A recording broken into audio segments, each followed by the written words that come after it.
UPND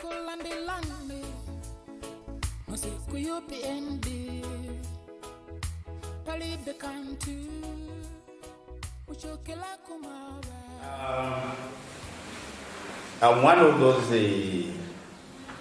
4 members of parliament who attended the meeting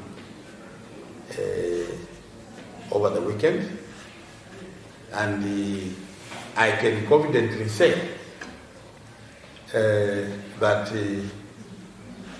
our position as UPND members of parliament is that we do not support Bill 10.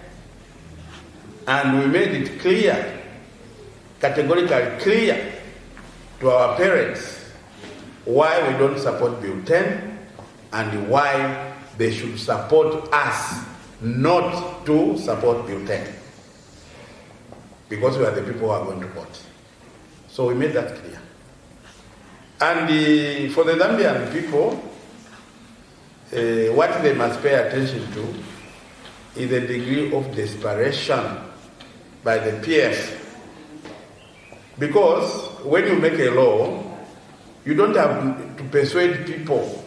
You don't have to keep on going back to the same people to try to tell them that how good the law is.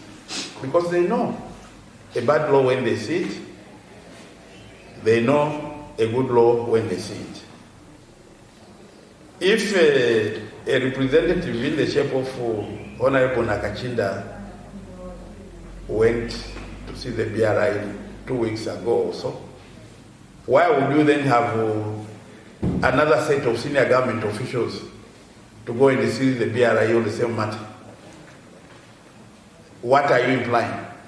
Is that those people cannot reason, or they can't listen, or what is the problem? And those are the signals we should be looking at to say, what is hidden in this Bill 10, which makes the people abandon their offices in Osaka and spend a week in Mongo? Who has paid for that? It's us, the taxpayers.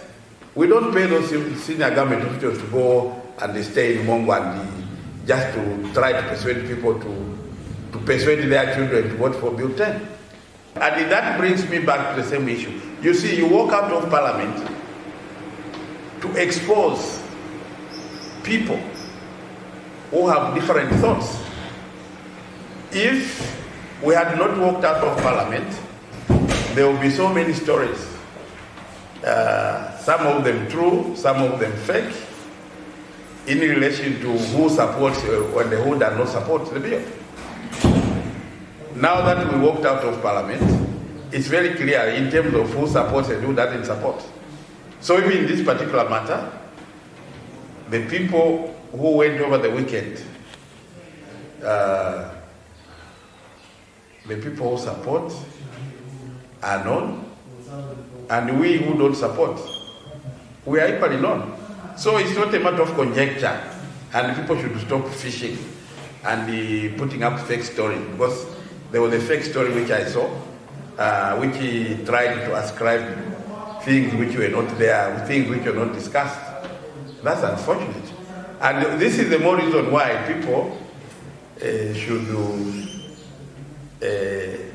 be looking forward to a set of, or a group of people walking out of parliament, because then after that you don't have to go fishing. You know where you stand.